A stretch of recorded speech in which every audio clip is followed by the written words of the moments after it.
What's going on, everybody? This is PlatsDoneFast, bringing you episode 2 of my Fast Plats series. This is going to be on Sly Cooper and Thievius Raccoonus, if you're a first-time visitor, of course, and you haven't seen the first episode. But if you're returning from the first episode, welcome back. I'm actually really impressed if you're coming from the first episode.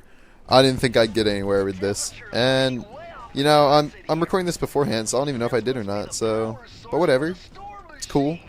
Alright, so I'm still on Tide of Terror here, which is Raleigh's world. I'm going to take him down at the end of this episode, show you how many trophies I have. I already have 2 gold ones, I think. And, yeah, like I said before, this game's really easy, and it's really fun to run through. And you could probably get the platinum in about 4 hours. Without the cutscenes and stuff, this took me about 2 hours and 15 minutes to get. That's like excluding my screw-ups where I miss a bottle or something as well. So you guys could probably get it in about 4 hours, or if you follow this video exactly, maybe even 3. But that's enough about the game. I'm just going to start talking about something random, as I always do. So, I'm on a bowling league up at this bowling alley in, like, North Jersey. So, by the way, I'm from Jersey. I guess I have an accent. I don't know. Maybe you could tell. I can't tell if I have one or not because I'm from here, but that's cool. But yeah, I'm up in the bowling league, and afterward, I'm driving home with my friend James. I'm like, hey, let's stop in Burger King. And he's like, I don't know. I'm like, yeah, let's just go, you know. Get the Burger King. The one in our, like, town burnt down. And since, like, the 2 owners were, like, 80 and 85, they just decided, screw it, we're not going to reopen it. And it basically ruined my life for about 2 years. I mean, that place was just awesome. So, we decided to pull in, and we go through the drive-thru. You know, typical crap in the drive-thru. You order. You don't know which window to pull up to. So we just pulled up to the first one. Turns out that wasn't the right one, so we pulled up to the second one. Woman came out, gave us our drinks. We're like, alright. She's like, oh, well, the food isn't quite ready yet. We need to make a new batch of fries. So can you drive around to the front of the building and we'll deliver the food to you? We're like, okay, sure. So we pull around to the front, and we're just sitting there behind this other car. This girl comes out, and she hands the food to the guy in front of us. No problems whatsoever. You know, they drive away. We pull up a little bit further. And then about 5 minutes later, the girl comes back out, gives me this god-awful look, like, hated her job, gonna punch me in the face look. And I'm like, what's going on? And James is like, wow, it looks like she hates her job. I was like, yeah, really? So she walks up to the car, and as she's walking, the closer she gets, this look goes away. And then she, like, just looks normal, you know? Whatever. And she walks up to the car. It's like, 2 Whoppers? We're like, yeah. Because, you know, we're American. We order Whoppers. You don't get anything else. Please. But, yeah, so she hands our food in through the window. And she's like, have a nice day. I'm like, yeah, you too. She takes about 3 steps away, stops, and turns around. She looks at me, and she's like, I gave you that look because you looked a lot like my ex-boyfriend. But if you were my ex-boyfriend, I would have taken this fucking food and thrown it in your fucking face. exactly what she said. Quoted. Bam. I'm just a random kid trying to get a burger. And that's what she says to me. So my response, you know, I'm like, oh, I'm glad I'm not him. Have a good day. She's like, yeah, have a good day. And we left. As we're leaving, we're laughing really hard, but the window's down. And that pretty much just made my day, and James's as well. So, yeah, sometimes just going to Burger King's a good time other than the food. But I just couldn't believe that she had, like, the nerve to even say something like that. I mean, I thought it was hilarious, but if she would have said that to, like, someone else and they would have taken it the wrong way, she could have, like, lost her job or something. And I just couldn't believe when she said it. Like, I had no idea what to say. But what would have been awesome was if she was, like, half attractive. If she was, like, half attractive, imagine if I was like, oh, I'm glad I'm not him, but I want to be him. And that would start, like, a relationship or something. And then, like, when people ask, oh, how'd you guys meet? You could say, oh, she threw food at my face at Burger King. That would be the greatest line to, like, tell anybody. That would be the greatest story. But, you know, she wasn't attractive. She was pretty butterface, you know, whatever. But that would have been so good. I was really hoping. Like, afterward, I was like, James, if she was half attractive, that would have been the greatest pickup. That would have been way too good. And that probably could have been an easy rebound, seeing that she was still that mad at her ex-boyfriend. So that was pretty recent. So I think I could have taken advantage of that. But unfortunately, I wasn't going to take advantage of that one. I just really wish that she would have been attractive. Because just imagine, you know how when you ask your grandparents, you're like, hey, how'd you guys meet? They give you like some fairy tale story. They're not just like, oh, we bumped into each other at the grocery store or something stupid like that. They give you some story. Well, it would have been so good if that was the actual story. And just imagine my grandkids like, now you see, kids, she threw food and cussed at me in Burger King. And yeah, and then I just asked her out. And that's how we met. True story. I don't even know how I'd react if my grandparents said something like that. That would have just made the whole thing so much more worth it. But still, it's a good story to tell now. And I might as well just move on to the next one now, because I'm running out of things to say about this one. So my next story happened the very next morning. Alright, so my dad's Aunt Monica, we met them literally at a fireworks show. He didn't even know her because she was born like 20 years after my dad. So yeah, grandpa and grandma of my dad really got it going on, even in the like probably the late 70s, man. They're probably still going today. So he finally met her like at this fireworks show, and we just started talking to him. This is about 2 years ago. And, you know, we've been going over to their house now for picnics and stuff. So she calls us up and says, me and my sister, she calls us, and she's like, hey, we're going over to Germany. Do you guys want to watch our ducks and chickens? We're like, sure, just let us know when. So we head over to her house, like I think 2 or 3 days after this, just so she can show us what to do. We've already done it once before this, but, you know, a little refresher is always nice. So we head over, she's standing there, and we just meet her out in the driveway. She explains everything to do. We're like, alright, simple enough. She hands each of us $100. And to me, I'm like, oh, because that's like more than I make in a month at work, because I don't work too often, you know.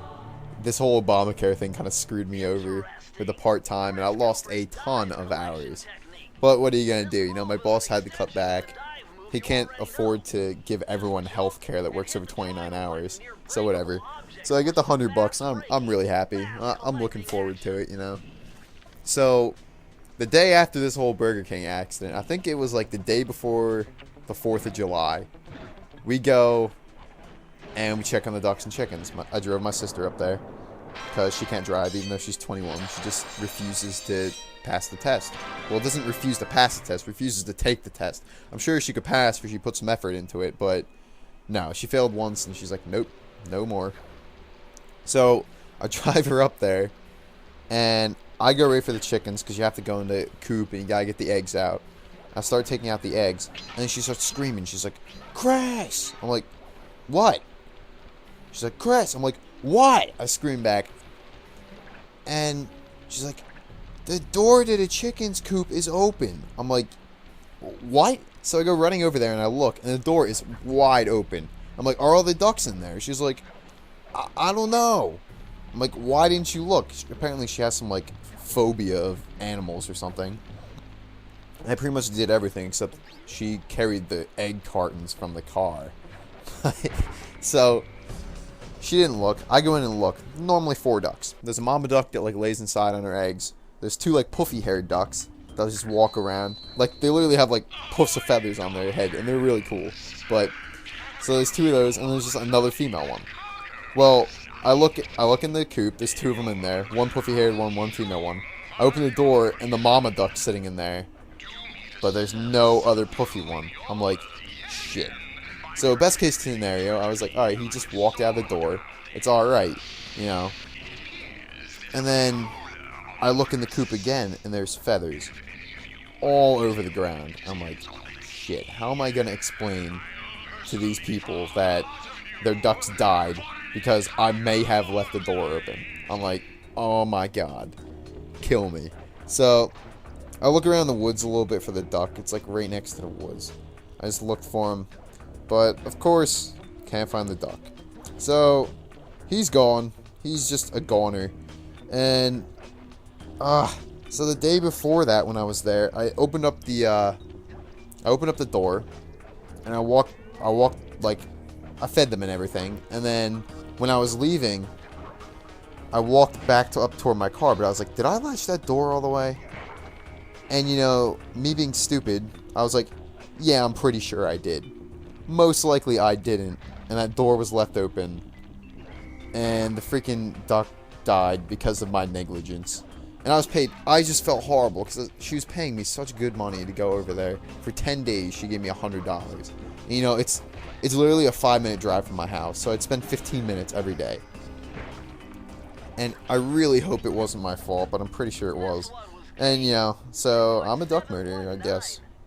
I guess it's just how it is. I'm gonna have to live with that the rest of my life. But as I was making the first part of this commentary, I get a phone call. I go downstairs. It's her. She just got back from vacation. And she's like, hey, your mom left a message here, but it got cut off. Can you let me know what happened? And I was like, oh, well, about 2 days ago we got there, and there were feathers everywhere in the coop, and a duck is gone. She's like, oh, well, yeah, we got out of the car and we saw that. It's not a big deal. It happens all the time. I'm like, oh, thank God. Thank God. And then she's like, oh, well, I have to look for a spot to get where it got in, where the fox could have got in. And I'm like, shit. So I'm like, yeah, you should probably do that. And she's like, all right, well, I'll talk to you later. But then I felt bad. I was like, you know, I should just tell her what happened. So I told her that we got there and the latch was unlocked and the door was wide open. And I said, I really hope it's not my fault, but it might have been. She said, oh, don't even say that, you know. It's no problem. So this thing that I've been feeling guilty about for about a week didn't even matter. She's just like, oh, okay, whatever. It just happens. It's just a duck. And I was so happy when she said that. But, I don't know. There's no way a fox could have gotten in. Like, they don't have thumbs. Do they have thumbs? I don't know. Should probably wiki that. I'll be right back. So I just tried to wiki, do foxes have thumbs? And nothing came up. And there's, like, nothing on the Wikipedia page that, like, gives an exact, like, I don't know, anatomy of a fox. So I just searched, do foxes have thumbs on Google? And, like, the fourth thing from the top was a Phoenix fox fucking... Wow. I just said fucking his thumb. Sucking his thumb. Alright. It was like Q overload or something it was called. So obviously foxes had I can't talk. Either way, foxes have thumbs, but they can't use them as appendages. Alright. So basically this video is going to be wrapping up soon. And at the end I'll just show you how many trophies and crap I had.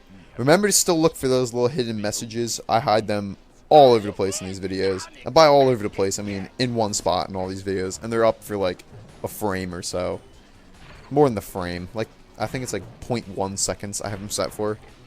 But you know, some of the times they're just funny. But they're more amusing for me, I think. Because this is something I'm hiding.